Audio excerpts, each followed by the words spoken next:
I'm going to read you something from one of my all-time favorite Buddhist authors, Lama Yeshe, who was a great Tibetan Buddhist teacher who came west back in the 70s.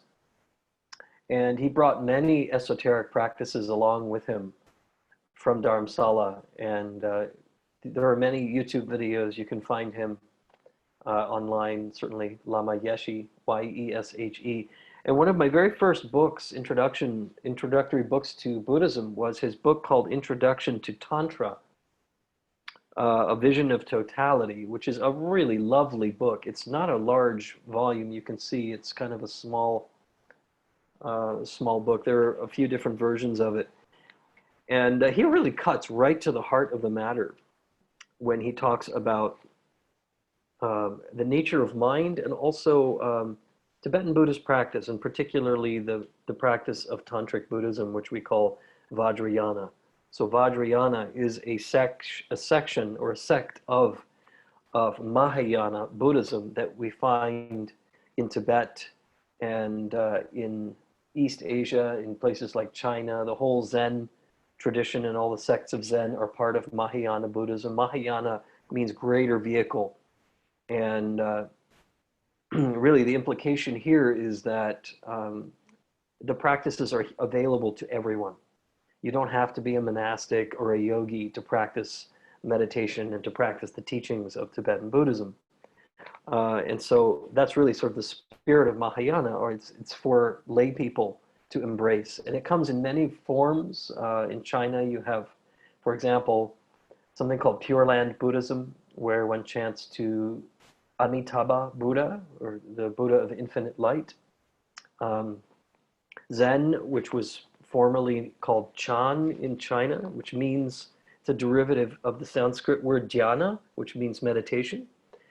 So that's what Zen, the origin of Zen comes from the Sanskrit term dhyana, which is meditation. Anyway, so he does a really nice job in this book talking about the essence of Vajrayana Buddhism, also deity and guru yoga. If you're interested in these things, I find it very uplifting, actually, and it's really well written. It's easy to read, and you can kind of savor each chapter. So it's Introduction to Tantra, A Vision of Totality by Lama Yeshe. And I'm going to read you a passage where he talks to us about the nature of our essential, what he calls an essential mind. And with an eye here on non-duality, which will be the theme of one of our Lojong slogans that we're going to look at in a bit. So this is Lama Yeshe. The section is called Clarity, Love, and Peace. The deep, peaceful clarity of our essential mind is in the nature of love. And in this calm atmosphere, the disturbances of hatred and anger have no place. While absorbed in this deep state of awareness, there is no chance for a harmful thought to agitate us. It is not a question of consciously deciding to refrain from anger and behave virtuously. This loving, benevolent feeling arises spontaneously and effortlessly from the depths of your being. As this feeling of spaciousness grows, and as we become closer to the correct view of non-concrete, non-self-existence, a sense of unity between ourselves and everything else will arise. Instead of feeling suffocated and oppressed by our surroundings, it's me against them, for example, we will feel as if there is room enough for everything in the world. There is space for everything. Within the clear space of non-duality, everything flows freely in a constant process of coming and going, growing and dying, arising and disappearing. Within this expanse of non-self-existent reality, all things function perfectly, without obstructing one another. There is no conflict, no confusion, and no separation. Instead of feeling alienated from our environment, from others, or even from ourselves, we share in the experience of universal harmony. Realizing that our fundamental human quality is clear and pure allows us to cut through all partial, limiting, and self-imprisoning concepts. In the clear space of the fully relaxed mind, there's no distinction between your fundamental reality and my fundamental reality. One is not better than the other. One is not worse than the other. Ultimately, there is no good and bad, no pure and impure.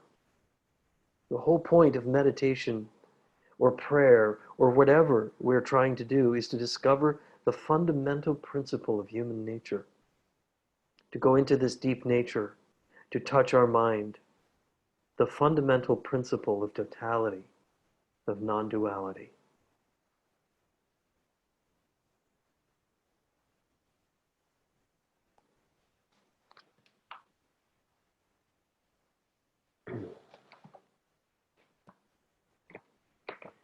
And so, as we find in the Lojong slogans, we talked a bit last week about, I think I mentioned a couple of the ones we were going to be looking at. And I think the two that we'll be focusing on and sort of relating to our practice are still part of the first of the 7 stages of mind training, Lojong.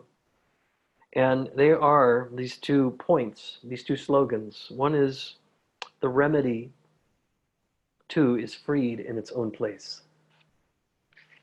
The remedy too is freed in its own place. Now this comes after the one that says, examine the nature of unborn awareness. So we talked about a bit about that last time. And this is that quality of awareness, just as a quick review, that has no conditioning to it. It's just sort of open and clear, just like what Lama Yeshe was explaining to us a moment ago. So there's no more arising, there's no birthing of thoughts and activity and reactions, and then their dissolution means the arising of another one. All that activity, all that motion ceases. And in that clarity that arises naturally, spontaneously, as Lama Yeshe tells us, this is the quality of unborn awareness that is underlying all of our thinking and doing in the world. And so the next slogan, the remedy too is freed in its own place. What that means is that even our meditation practice needs to be free. So how many of us feel as if I should meditate more, or I should do this or should do that, or when I sit, I'm maybe dozing off a bit, I'm checking out, mind is wandering, or I'm getting lost in pleasant thoughts of chocolate ice cream, especially on a warm day. Maybe it's not chocolate, I like the orange vanilla kind. But and so basically we get caught up. But the point is that meditation should never be a burden.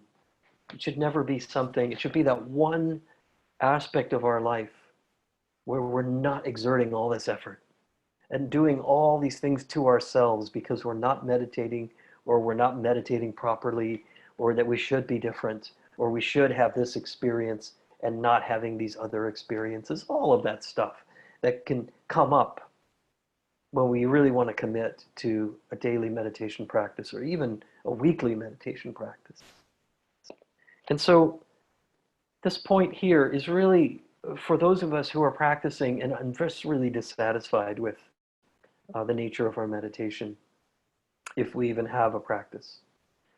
And here the message is, look, it's okay, free your meditation, because trying to contain it and trying to force it to be something that maybe it isn't ready to be, or you feel like you can't be, it's just going to make it harder. It's that one more thing that causes stress. And at that point, we've lost kind of the essence of why we sit.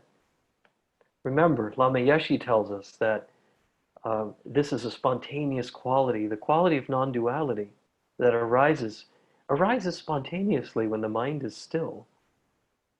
And we can't whip ourselves into shape to get there. It's something that arises when we let go, even of the meditation practice. The methods, the approaches, all the fancy breathing that we might do, they might be helpful. It might be helpful for it to bring us into the moment. But we also want to be easy and gentle with those things. The one place where we abide in effortlessness. So the remedy too is freed in its own place. That is, when we sit down onto the cushion or the chair, or we're lying down in bed perhaps, doing a body scan or just doing some simple breathing, hold that thought in your mind that my meditation is free from all that other stuff, from all that stuff that I do about my work or my relationships and all of that. Let this one thing be fully free, without effort, without expectations. And just allow yourself to be surprised by what arises when you notice the changes in a single breath, in a gentle breath. So we're sort of letting go of all that striving and the trying and everything, and just allowing.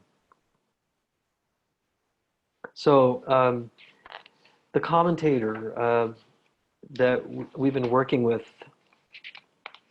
Sochilbo Chokyi Gyaltsen, whose name I butchered 2 weeks ago, I think. Anyway, his commentary tells us here, the mind that performs the act of applying remedies through experiencing the emptiness of all phenomena, including your body and mind, need not be established with too much force, with too much zeal, with too much expectation. And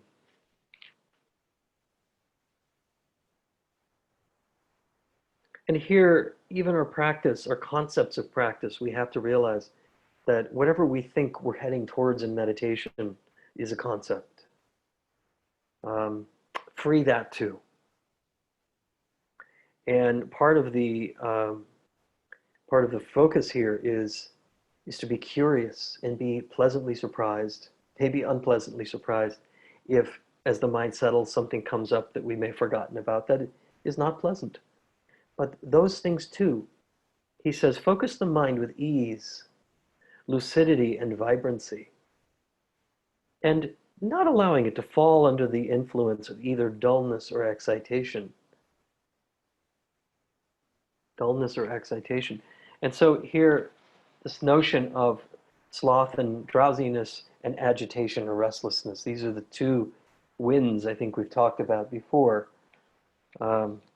That one of my teachers, Alan Wallace, used to say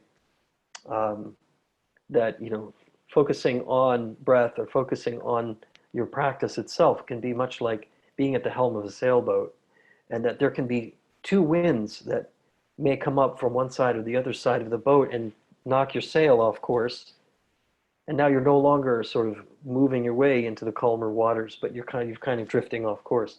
And the one wind on one side, shall we say this side, is that balmy, sort of sweet, warm breeze, like a tropical breeze that just lulls you into a sense of drowsiness. It can be quite pleasant. It can actually feel kind of good just to take a nap while you're practicing. I finally get to sit, and now I'm checking out, and it feels so good just to get some rest. And we may not even know it's happening. Often we don't. And so the key here is, if you're at the helm of this boat, is to watch this happening. Just take your awareness with you if you drift. It's okay to drift, but take your awareness with you when you go there. And the other side, the other one, the restlessness, the agitation, what he calls the excitation, the dullness and excitation, these two sort of polarities. And we may bounce between both of these in one, even in one moment of sitting. But that one comes up and just whips that sail to the other side. And we're sort of carried off. We're kind of drifting now in the other direction. Actually, the other direction would be this way. And getting lost in ruminating or anxiety and agitation and restless mind popping, just the monkey mind, what we call the monkey mind, all over the map. And so here, we just gently, without judging, bring the sail back into the middle so that we stay on course. And so we do this every time the sail gets knocked off. We want to be aware this is happening and just gently bring it back into the middle. There's no need to be disappointed or upset, no matter how many times it happens. This is the training. Just bring it right back. So he's really making this point, this commentator here, focusing the mind with ease, lucidity, and vibrancy. So we're talking about this easeful, restful state, lucidity, a bright mind, a mind that is clear, and vibrancy, one that is awake and alive. And watching it, if it falls into dullness or excitation, if we're at ease and we're lucid and we're vibrant, we'll know what's going on every moment of our practice. The next one then, the next slogan, place your mind on the basis of all. The actual path.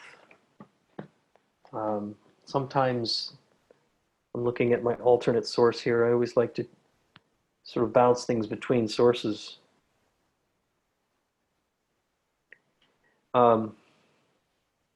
Rest in the alaya, the essence. So some Geshe Chekawa Yeshe Dorji says, instead of place your mind on the basis of all the actual path, his version says rest in the alaya, the essence. Very different, two very different views, but ultimately saying the exact same thing, which is, what is alaya? The Sanskrit word alaya? It pertains to consciousness. So in Buddhism, we have this notion that there is this substrate of consciousness, that there are different levels of consciousness. Next week, we're going to look at the 5 aggregates of clinging, because that's implicated in the next slogan that we'll be looking at. But there are gross level forms of consciousness, such as active thinking, restless mind. There are subtle forms, such as a daydream, being kind of moved and not fully knowing why. There are unconscious forms that are working on us constantly. And then below the surface of our conscious daily awareness, this notion of alaya, this kind of substrate of consciousness. In some traditions of Buddhism, it's called the alaya vijnana, which is particular to a school of Buddhism called Yogacara. And this is thought to be, it's also called the storehouse consciousness, where some of our tendencies are stored, the subtle imprints, what we might call, samskaras, some people will call, especially in yoga, they call them samskaras. But these are the tendencies that are in a dormant state that act up when they're triggered by a particular internal or external stimulus of some kind. And then we act in accordance with those tendencies, and then that action has a cause and effect, and so on and so forth. So there's this whole kind of process, but what he's telling us here is to stick to the actual path, which is one of non-duality. And that's the key here, is that the essence of our awareness is fundamentally non-dual. And in the same way that Lama Yeshe tells us about non-duality, about not getting caught up in notions of good and bad and right and wrong, and even separate and unified, those are just concepts. To instead allow yourself to drop in to that deeper state of awareness in which everything is present to you. All things are present to you in any given moment. You just don't know it. We just don't know it. So,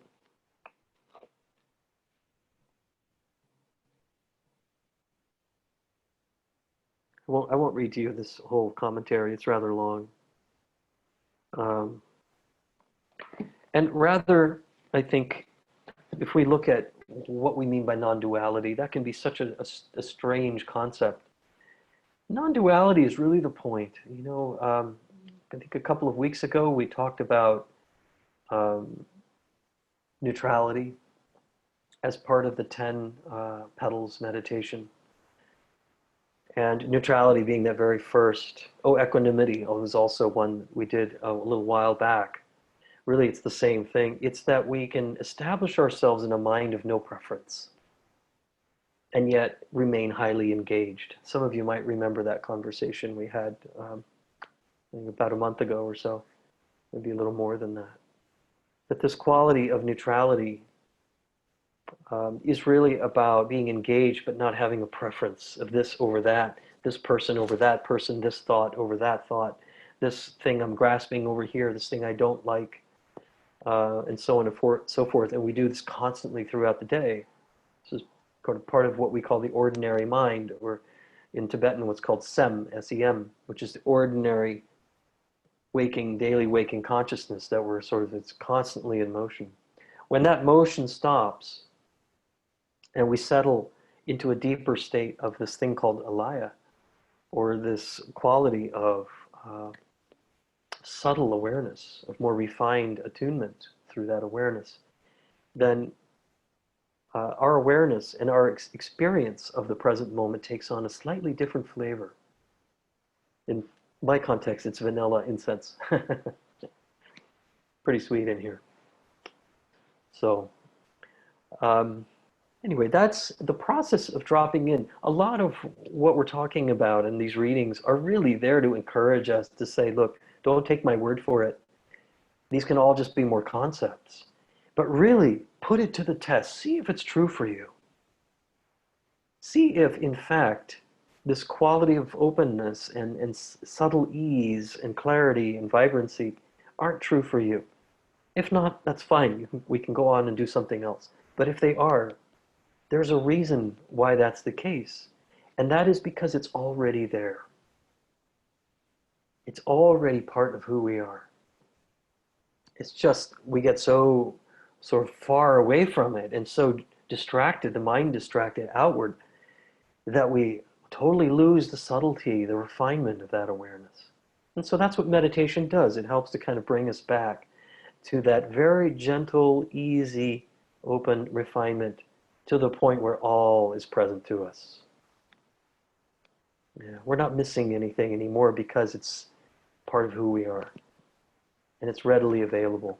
This notion of simplicity, of resting in simplicity, utter simplicity, what we might also call suchness, just immediate inhabiting of reality just as it is in this moment, yeah, without all the clutter. That's where freedom is. That's where freedom arises. That's where the heart can expand openly and not feel threatened by anything.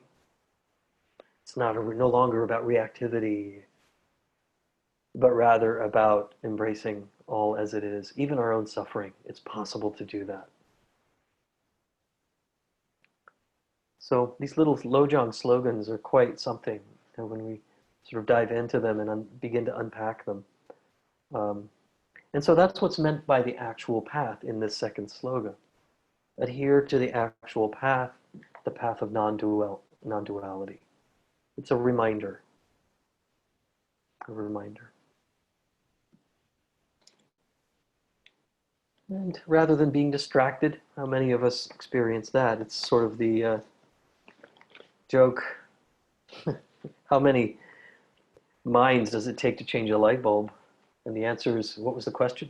I wasn't really listening.